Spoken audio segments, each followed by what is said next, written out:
18절에서 25절 말씀입니다. 마태복음 1장 18절에서 25절 말씀 교독하도록 하겠습니다. 예수 그리스도의 나심은 이러하니라. 그의 어머니 마리아가 요셉과 약혼하고 동거하기 전에 성령으로 잉태된 것이 나타났더니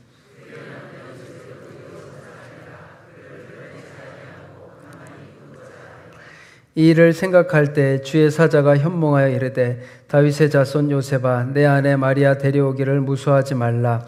그에게 잉태된 자는 성령으로 된 것이라.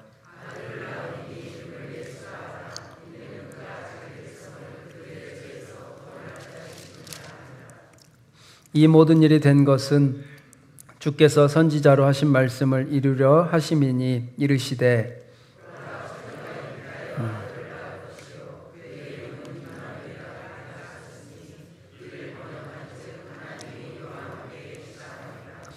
요셉이 잠에서 깨어 일어나 주의 사자의 분부대로 행하여 그의 아내를 데려왔으나 까지 동침하지 아니하더니 나음의 이름을 예수라 하니라. 아멘.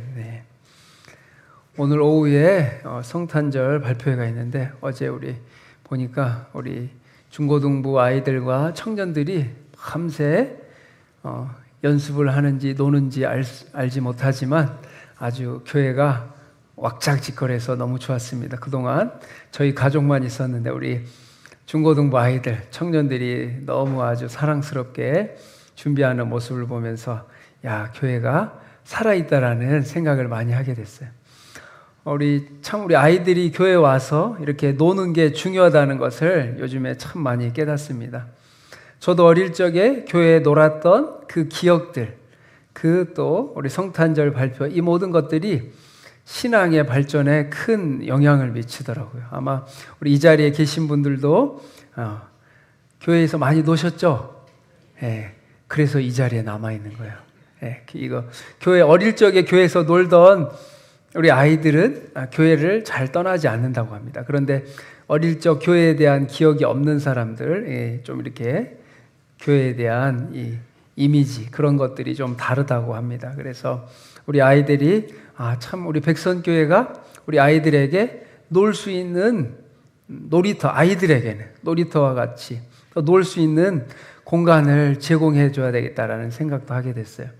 요즘에 아이들이 참 놀 곳이 없습니다. 갈 데가 없어요. 그래서 핸드폰하고 게임하고, 왜냐? 할 게 없으니까. 매일 공부만 하라고 하니까 그게 안 되죠. 그래서 우리 백선교회가 우리 다음 세대 아이들에게 정말 꿈과 비전도 심어주고 교회에 와서 마음껏 놀고 즐기는 귀한 주님의 놀이터가 돼야 되겠다고 생각을 하게 되었습니다. 오후에 기대되시죠? 많이 오셔서 보시기 바랍니다. 저도 처음 보는 거라 너무 기대가 됩니다. 아주 기대가 됩니다. 생텍 쥐페리의 어린 왕자의 다음과 같은 이야기가 나옵니다. 어린 왕자가 여우에게 물었습니다. 세상에서 가장 어려운 일이 무엇인지 아니? 그러자 여우가 답을 했습니다. 글쎄, 돈 버는 일? 밥 먹는 일? 근데 어린 왕자는 말합니다. 세상에서 가장 어려운 일은 사람이 사람의 마음을 얻는 일이란다. 사람마다 다 얼굴만큼 다양한 생각과 마음을 가지고 있어서 한순간이라도 수만 가지의 생각이 떠오르고 마음이 변하기에 바람과 같은 이 마음을 머물게 하는 것은 정말 어려운 일이라고 답을 했습니다. 우리도 살다 보면 이 인간관계를 맺으면서 늘 상대방의 마음을 얻기 위해 노력하는 것을 보면 인간관계의 핵심은 사람의 마음을 얻는 것임을 분명히 알 수 있습니다. 살아가다 보면 나와 맞는 사람이 있고 또 맞지 않는 사람들이 있죠. 그래서 한번 찾아보니까 한자어로는 기류라고 합니다. 기류. 기운 기에 무리류. 마음이 잘 맞는 사람. 이 뜻은 천지의 기운을 받아 생겨난 물이라는 거예요. 하늘에서 물이 지어준 무리를 기류라고 합니다. 그래서 결이 맞다고 하죠. 사람 간의 결이 맞는 그런 사람에게는 특징이 있는데, 첫째는 사람을 만났을 때 마음이 편합니다. 만났을 때 마음이 편한 사람이 있어요. 걸리는 게 없고 대화 주제가 너무나도 잘 이어집니다. 그리고 관계를 이어가는데 힘이 들지 않아요. 막 안 맞아서 억지로 이끌어가는, 관계를 막 만들어가는 게 아니라 자연스럽게 나와 결이 맞아서 잘 되는 사람이 있고, 또 참 이게 중요한 것 같아요. 나와 결이 맞는 사람을 만났을 때는 나의 나다운 모습을 편안하게 보여줄 수 있어요. 뭔가 결이 안 맞은 사람은 나의 모습을 보여줄 수가 없습니다. 왜냐, 불편하고 뭐가 맞지 않기 때문에. 대화, 말투, 농담 등 이런 것들이 이루어져야 되는데 이런 게 안 되는 거예요. 또 나와 맞는 사람을 만나면 만날 때마다 힘을 얻고 에너지를 충전해 갑니다. 그런데 맞지 않는 사람을 만나면 기빨린다고 하죠. 나랑 안 맞으면 기빨린다고 해요. 왜냐? 안 맞아서 그래요. 그런데 왜냐? 안 맞기 때문에 자꾸 대화를 해가야 되고 이야기를 이끌어 가야 되고 불편합니다. 또 이 결이 맞는 사람은 짧은 대화 속에서도 많은 것들을 나눌 수 있어요. 1시간을 만나도 2-3시간 만난 것처럼 하고 대화가 잘 통하고 마음이 잘 통하고 굉장히 오래된 것처럼 마음이 편하다고 합니다. 그리고 전부터 알고 지낸 것 같은 기분이 든다고. 몇 번 안 만났는데 이 사람 참 오래된 것 같다. 그리고 마지막으로 계산적이지가 않대요. 이 마음이 맞는 사람을 만나면 더 해주고 싶고 더 베풀고 싶고 막 그런 마음이 드는 거죠. 반대로 이렇게 맞는 사람이 많으면 좋겠죠. 근데 반대로 마음이 안 맞는 사람도 있습니다. 마음을 맞는 사람을 한자어로 기류라고 하는데 마음이 안 맞는 사람은 상극이라고 해요. 이런 표현이죠. 저 사람 나랑 상극이야. 안 맞아. 너무 안 맞아. 예전에는 상극이라고 했는데 요즘에는 뭐라고 하는지 아세요? 로또라고 합니다. 로또. 안 맞아. 우리 부부는 로또야. 왜냐? 안 맞았어. 예전에는 상극이라고 했는데 요즘에는 로또라고 합니다. 만나면 불편하고 뭐지? 저 사람을 만나면 내가 뭐지? 과장된 말들을 해야 되고 에너지를 막 엄청 많이 써야 되고, 그리고 중요한 건 이 사람은 도대체 모르겠다. 이 사람 안 맞는다네. 그리고 감정과 기분과 태도가 기복이 많아지고, 행동 말을 할 때 우리가 사람이 말을 생각하고 해야 되지만 맞지 않는 사람하고 말을 할 때는 엄청 생각하고 해야 되니까 막 에너지가 피곤한 거야. 또 대화가 안 맞기 때문에 설명을 많이 하게 되고 계산적이게 되고 또 실수할 확률이 높아진다고 합니다. 우리 여러분의 삶 가운데 마음이 맞는 사람이 많아요? 잘 안 맞는 사람이 많아요? 대답 안 하셔도 됩니다. 난감한 질문일 수 있기 때문에 오늘 본문에 보면서 우리 하나님과 우리 사이는 어땠을까라는 생각을 하게 됐어요. 하나님과 나는 마음이 잘 맞는가? 아니면 하나님과 마음을 맞추는데 너무 많은 에너지가 필요하고 내 말씀, 내 대화를, 내 이야기를 잘 못 알아듣는 것 같고 그런 생각을 할 때가 있습니다. 맞아요. 원래는 하나님과 우리는 상극이었습니다. 서로 너무 맞지 않는 관계였어요. 그런데 주님 안에서 이제 기류가 서로 마음이 잘 맞는 사람이 되었습니다. 하나님께서는 우리에게 말씀하십니다.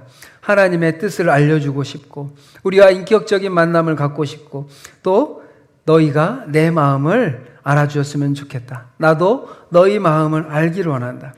하나님께서는 우리와 마음을 이렇게 맞추기를 원하시는 거예요. 마음이 잘 통하기를 원하십니다.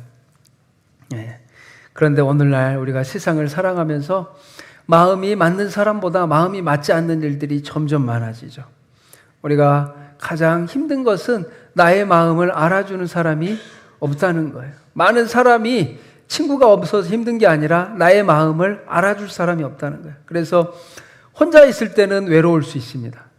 근데 더 무서운 거는 더 많은 사람 가운데 외롭다라는 거예요. 10명의 사람이 모였는데 외로운 것 같아. 대화가 안 되고 마음이 안 통하는 거. 그래서 이 설교를 준비하면서 우리 백선교회는 하나님 앞에 이 기류, 하나님이 만들어주신 가족과 같은 사랑의 공동체가 되기를 바랍니다. 서로 대화가 잘 되고 마음이 잘 통하고 막 에너지를 쏟아서 막 모이는 공동체가 아니라 나의 원래의 모습, 나다운 모습을 보여줘도 누구나 서로 받아줄 수 있는 그런 공동체, 그런 교회가 되기를 바랍니다. 그래서 우리가 살다 보면 이럴 때가 많죠. 오늘날 많은 청년들이, 성도님들이 말합니다. 아무도 내 곁에 없는 것 같아. 아무도 내게 관심이 없어. 아무도 나를 위로해 주지 않아. 아무도 나를 사랑해 주지 않아. 또 믿었던 사람에게 배신을 당하고 인생의 무대에서 주님 안에서 한 사람 한 사람이 다 주인공인데 하나님 안에서 주인공이 아니라 저 주변에 끝에 머리에 자리가 있는 엑스트라처럼 느껴질 때가 있습니다. 그러나 하나님께서는 우리 인간의 이 외로움을 아시고 우리에게 직접 찾아와 주셨습니다. 내가 너와 함께 있다. 너는 아무것도 아닌 존재가 아니라 값지고 소중한 존재라는 것을 우리에게 말씀해 주십니다. 그래서 사랑받아야 마땅한 존재라고 말씀하십니다. 내가 너와 함께 하리라. 우리 예수님은 이 말씀을 우리에게 증거해 주시기 위해서 우리에게 오셨습니다. 그 탄생의 이야기를 함께 나누고자 합니다. 우리 18절 말씀 함께 같이 읽겠습니다. 예수 그리스도의 나심은 이러하니라.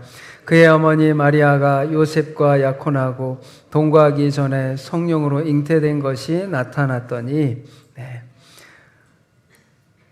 우리 잘 알다시피 우리 유대인의 결혼식은 2번 진행됩니다. 오늘날 우리 문화로 이해하면 약혼과 정식 결혼이라고 생각하시면 돼요. 근데 유대인은 약혼도 결혼의 시작이라고 생각해요.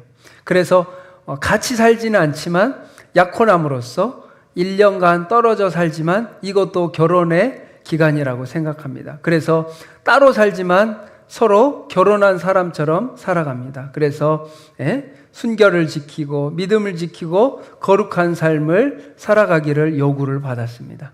그런데 오늘 본문에 마리아가 요셉과 약혼하고 동거하기 전에 성령으로 잉태하는 충격적인 일이 벌어집니다. 요셉과 마리아가 함께 산 것도 아닌데 성령으로 잉태해서 임신을 하였다라는 거예요.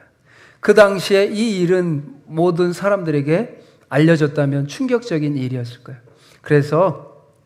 그런데 이 요셉에게 하나님께서 말씀하십니다. 성령으로 잉태된 것이라고. 우리 예수님은 성령으로 잉태되었습니다. 우리 동정녀 탄생은 우리 십자가에 죽으시고 부활만큼 많은 사람들이 믿기 힘들어하는 주제라고 합니다. 어떻게 사람이, 예수님이 성령의 역사로 임신을 할 수 있단 말인가? 믿어지지 않을 수 있어요. 그러나 우리 하나님께서 이 이야기를 믿어지게 해주셔야 돼요. 믿음은 내가 이 이야기를 믿어야지 하는 게 아니라 하나님이 우리에게 믿음을 주셔서 믿어지게 하시는 거예요. 그래서 우리 여러분에게 우리 성령으로 예수님께서 잉태하셨다는 것을 믿으시기 바랍니다. 그런 은혜가 있기를 바랍니다.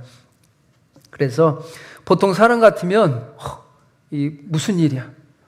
우리가 함께 살지도 않았는데 임신을 했네라고 충격을 받았을 거예요.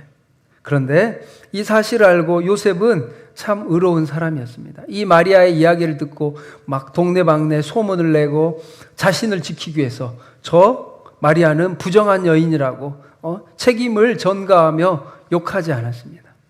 하나님께서는 오늘 19절 보면 우리 19절 함께 보도록 하겠습니다. 그의 남편 요셉은 의로운 사람이라 그를 드러내지 아니하고 가만히 끊고자 하여. 율법에는 결혼했지만 아직 같이 살지 않지만 임신을 하면 부정한 여인이라고 징계를 하고 처벌을 하였습니다. 그래서 사람들로부터 비난을 당하고 사회적으로 매장당하는, 낙인이 찍히는 사망과 같은 선고를 받는데 요셉은 이 일을 알고서 의로운 사람이라고 해요. 하나님 앞에 의로운 사람이어서 오히려 율법을 지키지 않지만 율법의 정신 한 사람 마리아를 사랑하고 국률의 마음으로 이 이야기를 조용히 처리하고자 합니다. 그래서 자신이 고민하고 얼마나 고민했겠어요. 아니 도대체 왜 이런 일이 우리 마리아에게 일어났을까? 라고 고민했을 거예요. 그런데 주님께서 요셉에게 말합니다. 이 일을 생각할 때 요셉도 생각했다라는 게 얼마나 고민됐겠어요. 도대체 어떻게 임신을 한 거야? 요셉도 아마 많은 고민을 하였을 겁니다. 그때 주의 사자가 현몽하여 이르되 다윗의 자손 요셉아 내 아내 마리아 데려오기를 무서워하지 말라. 그에게 잉태된 자는 성령으로 된 것이라라고 말했습니다. 요셉도 고민하고 기도할 때 다윗의 자손 요셉아 두려워하지 말라. 그에게 잉태된 자는 성령으로 됐다라고 말씀하고 계십니다. 그래서 요셉이 이 이야기를 받아들이게 되고 이 일을 받아들이게 됩니다. 우리 21절 중요하니까 한번 같이 읽겠습니다. 아들을 낳으리니 이름을 예수라 하라. 그들의 죄에서 구원할 찬심이니라 하니라. 네. 아들을 낳으리니 이름을 예수라라고 하고 있습니다.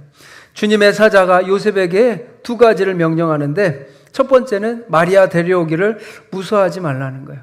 마리아를 너의 아내로 취하기를 무서워하지 말라는 거예요. 마리아가 임신한 것은 부정한 것이 아니라 성령의 역사로 일어났기 때문에 무서워하지 말라는 겁니다. 그리고 두 번째, 마리아가 아들을 낳으리니 이름을 뭐라고요? 예수라고 합니다. 예수라 하라. 이는 그가 자기 백성을 그들의 죄에서 구원할 자임이라 말하고 있습니다. 네. 예수님께서는 이 땅에 자기 백성을 죄에서 구원할 자로 오셨다고 말씀했어요. 예수님께서 왜 우리에게 오셨고 왜 우리가 성탄절을 기뻐하고 성탄절을 축하하고 찬양하는가? 그것은 예수님께서 우리를 위해 나를 위해 이 땅에 오셨기 때문입니다. 그래서 우리가 이것을 기뻐하고 감사하는 거예요. 주님께서 이 땅에 오셨구나. 아버지 요셉의 이 육신을 통하여 옴으로써 예수님이 다윗의 혈통, 다윗의 자손임을 알게 하셨고 예수님의 이름처럼 여호와는 구원이시다. 여호와는 우리의 구원이시고 나의 구원이시고 모든 생명을 구원할 하나님의 사랑의 증거라는 것을 말해주고 있습니다. 그래서 예수님께서는 이 땅에 오셨습니다. 이 땅에 나를 위해 오셨습니다. 이 땅에 여러분을 위해 오셨습니다.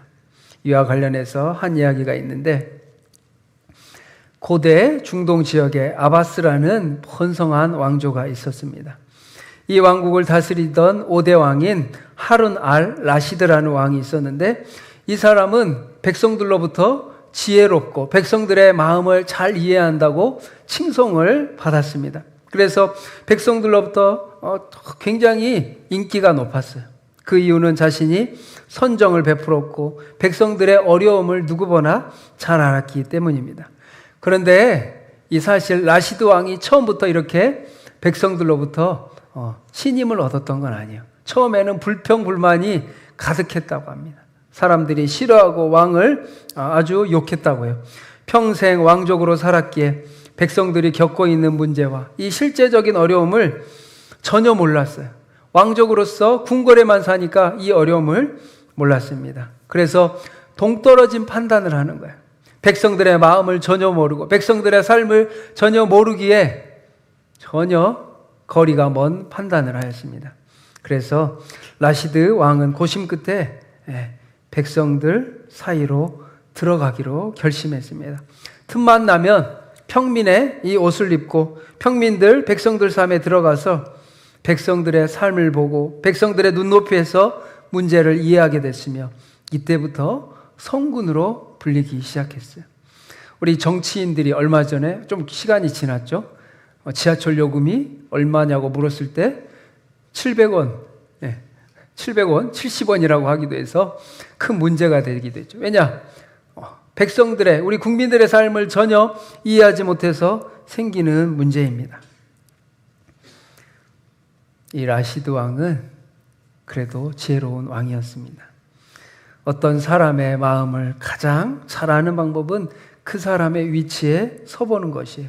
예수님은 이 땅에 온전한 인간으로 오셨습니다. 우리 라시드 왕이 평민의 옷을 입고 평민의 삶을 살아간 것처럼 예수님께서는 이 땅에 우리 인간의 몸으로 오셔서 우리에게 다가오셔서 모든 유혹과 시험을 직접 겪으시고 고난을 이겨내시며 우리 백성의 마음을 누구보다도 잘 알게 되셨습니다. 그래서 예수님께서 이와 같이 주님 저 높은 곳 위에서 우리를 바라보시기만 한 것이 아니라 우리 이 땅에 낮은 이 땅에 오셔서 우리와 함께 하시겠다고 말씀하셨습니다. 내가 너와 함께 하리라. 그리고 우리의 모든 아픔과 슬픔을 아시고 위로하시는 친구이자 우리의 크신 위로자로 이 땅에 오셨습니다. 주님을 가까이 하는 것이 우리에게 복입니다. 누구보다 우리가 주님을 잘 아는 게 복입니다. 이처럼 하나님께서는 우리의 마음을 알기 위해서 이 땅에 예수 그리스도 인간의 몸으로 이 땅에 오신 것입니다. 그래서 오늘 말씀처럼 우리 23절에 보라 처녀가 잉태하여 아들을 낳을 것이요 그의 이름을 임마누엘이라 하리라. 보라 처녀가 아들을 낳을 것이요 그의 이름을 임마누엘. 임마누엘의 뜻이 무엇입니까? 하나님께서 내가 너와 함께하리라. 내가 언제나 항상 너희와 함께하리라는 의미를 가지고 있습니다. 우리 하나님께서는 우리와 함께하시기 위해 이 땅에 인간의 몸으로 오신 것입니다. 그래서 우리를 사랑하셨고 우리를 축복하시기 위해 또 우리를 구원하시기 위해 이 땅에 오셨습니다. 저에게도 이런 경험이 있습니다. 사람의 마음을 맞추는 게 참 어렵다는 것을 저는 너무나도 잘 알고 있습니다. 제가 처음 청년 사역을 할 때 굉장히 자신감이 가득했어요. 사역을 굉장히 잘한다고 생각했어요. 근데 청년부를 하면서 일은 잘해요. 사역도 잘해요. 행사도 잘 됐어요. 근데 청년들의 마음이 전혀 불편함을 막 이야기하더라고요. 청년들과 마음이 맞지 않으니까 청년들이 행사가 잘 돼도 기뻐하지도 않고 좋아하지도 않고 행사가 잘 돼도 전혀 기뻐하지 않았습니다. 그러다 보니까 점점 문제가 생기고 갈등이 생기고 막 너무나도 어려운 사이가 됐습니다. 왜냐? 마음이 전혀 통하지가 않았어요. 마음이 막혀 있었습니다. 그런데 이거를 한 1년 지나서 알았어요. 기도를 하면서 하나님, 제가 무슨 문제가 있는가요? 그동안 사역을 잘한다고 생각했는데 굉장히 낙심하고 좌절하고 힘든 가운데 있었습니다. 그래서 나는 청년부랑 어울리지 않나 보다. 나는 하나님의 종이 아닌가 싶을 정도로 많은 어려움이 있었어요. 청년들이 막 힘들어합니다. 괴로워합니다. 그런 모습을 보면서 저도 마음이 아프더라고요. 왜 저러지? 왜 힘들어하지? 마음이 하나가 되지 않았기 때문에. 그런데 이제 시간이 지나면서 청년들과 마음이 맞기 시작했어요. 청년들의 마음을 이해하고 청년들의 마음을 알아갔어요. 제가 아직도 그 청년 우리 임원이 했던 말이 기억하는데, 목사님, 청년부는 재미있고 즐거워야 합니다. 이 이야기를 해줬어요. 제가 아직도 기억하고 있습니다. 목사님, 청년부는 재미있고 즐거워야 된대요. 근데 제가 생각할 때 교회는 예배하고 기도하고 엄숙하고 예배를 드려야지 왜 즐겁고 재밌어야 돼? 제가 그때 이 말귀를 못 알아들었어요. 그 문자적 의미는 알겠는데 이 말의 뉘앙스를 몰랐어요. 청년들은 주님 안에서 정말 이 신앙생활하는 게 즐겁고 재미있어야 더 신앙이 막 열정적이게 되는데, 마음이, 교육자인 저와 또 마음이 안 통하니까 청년들이 마음이 어려웠습니다. 마음이 안 되니까 사역하고 싶은 마음도 없고 의욕도 없고 많은 어려움이 있었어요. 그래서 사역지를 옮겼습니다. 제가 이제 결심했죠. 청년들과 마음을 맞추기 전까지는 사역을 천천히 해야 되겠다. 근데 어떻게 생각도 됐을까요? 두 번째 사역을 하는데도 안 맞아요.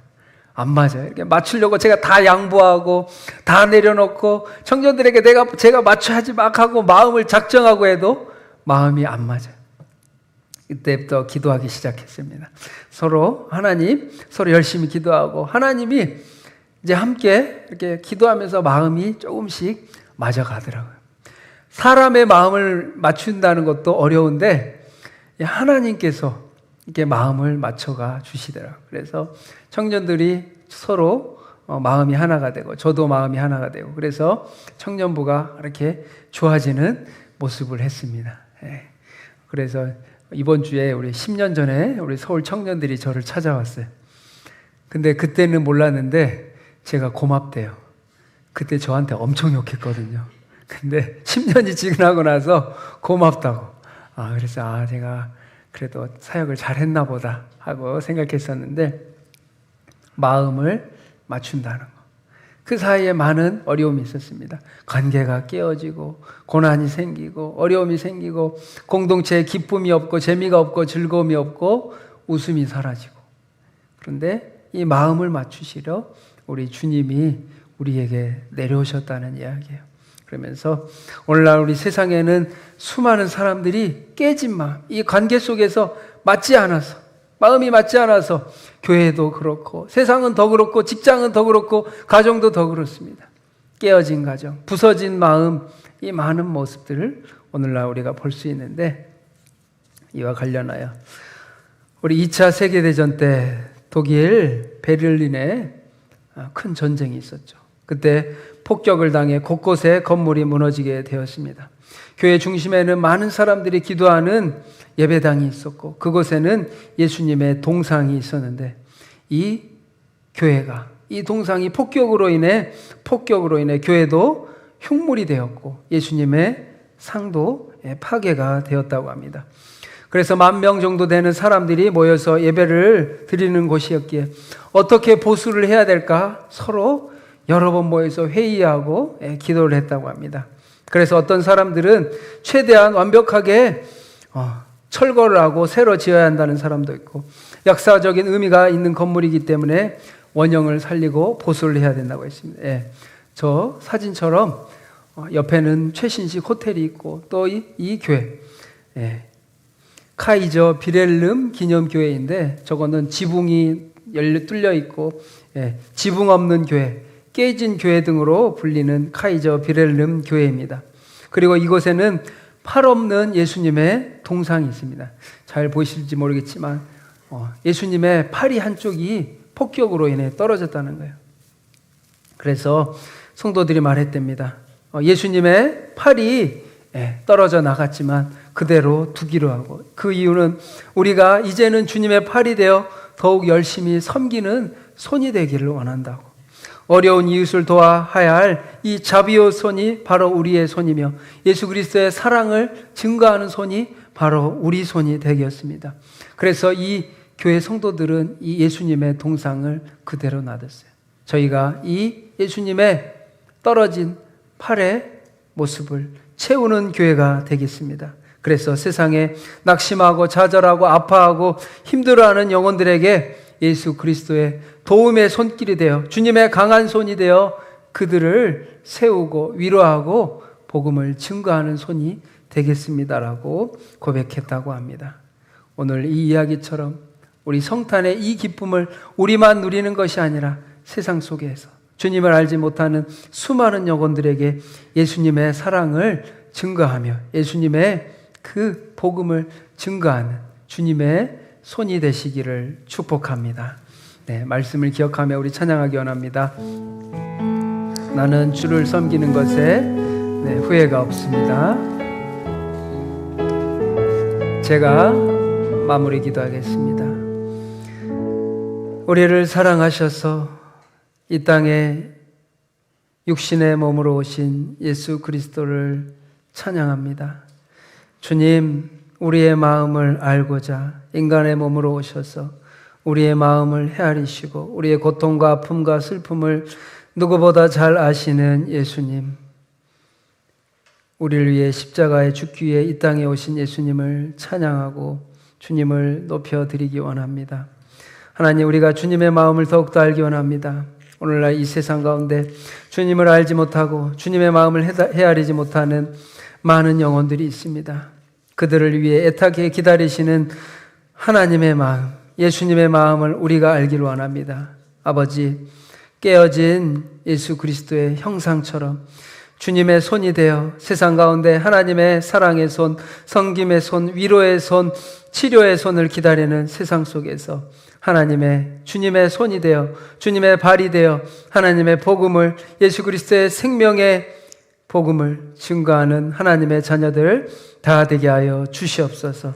주님의 강한 손으로 우리 백선교회 성도님들을 붙잡아 주시고 축복하여 주시옵소서. 주님의 오실 성탄을 기뻐하며 감사하며 이 축제를, 이 잔치를 온 세상 가운데 함께 누리며 전파하는 하나님의 자녀들 다 되게 하여 주시옵소서. 감사드리며 예수님 이름으로 기도합니다. 아멘. 지금은 우리 주 예수 그리스도의 은혜와 하나님의 사랑하심과 성령님의 감화감동 교통하심이 예수 그리스도의 탄생을 기뻐하며 감사하며 복음의 능력을 믿으며 이 예수 그리스도의 따스한 손길을 전파하기 원하는 사랑하는 백선교회와 사랑하는 성도님들과 또 교회학교와 다음 세대 3040 청년들 머리 위에 복음의 손이 되어 하나님의 치료의 손길로 살아가는 선교사님들과 하나님의 복음의 전파자들 머리 위에 영원토록 함께 하시기를 간절히 축원하옵나이다. 아멘.